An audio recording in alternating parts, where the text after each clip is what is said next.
એવું બધું ખોટી ખોટી દાદાગીરી ના કરતા. દાદાગીરી કઈ કરી અહીંયા બધી પબ્લિક ઊભી છે ગાંડાજી.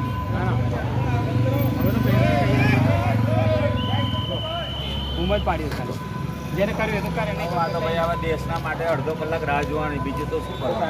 બધાની ફરજ છે, બરાબર છે. તે આપણે સમજવાનું, આપણે તમારે સમજવાનું, તમારે શું કરવું તમારે સમજવાનું, બરાબર છે. આપણે બીજાનું જોવાને આપણે દેશ માટે આપણે લોકો જવાનો મરી જતા હોય, બરાબર છે. એ આપણી રીતે આપણે સમજવાનું હોય. હવે એને બધી કમ્પ્લેન કરી ઓનલાઈન પોલીસ પર અમને ઓનલાઈન સાહેબે જાતે કરી, પેલા બે સેન્ટ્રલ વાળાને બી કરી, કરવું પડે ને. પણ હવે તો કરી દીધું. પણ હવે શું કરવાના? બ્લેકઆઉટ પૂરેપૂરું હોય. હા, આપણે મોડર્ન વાળા અમને બોલાયા તો બધા મોડર્ન બંધ ડિસ્પ્લે કરી. આ ગવર્મેન્ટના બધા ડિસ્પ્લે બધા બંધ કરાવો.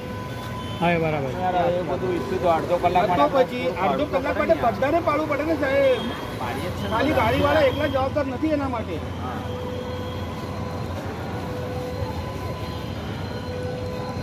શું થયું ભાઈ?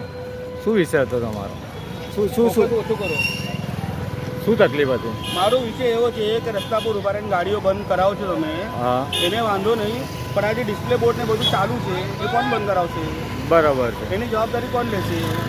બ્લેકઆઉટ છે તો આખા દેશમાં બ્લેકઆઉટ ખાલી પબ્લિક માટે જ છે, બધા માટે નથી. કે ગવર્મેન્ટના કોઈ પણ સર્વન્ટ હોય તો આ બધી બેંકો છે એમને બંધ કરવાની અક્કલ નથી, એમને ખબર નથી પડતી બંધ કરવાનું બધું. સરકારને શું રજૂઆત છે તમારી? કે કરવું હોય તો બધા માટે કરો, બધા માટે એક જ નિયમ લાગુ પાડો. બધા ડિસ્પ્લે બોર્ડ બધા બસ સ્ટેન્ડો ઉપર બધા જે બોર્ડ લાગેલા છે બધા બંધ કરાવો, પછી ગાડીવાળાને બૂમો પાડો.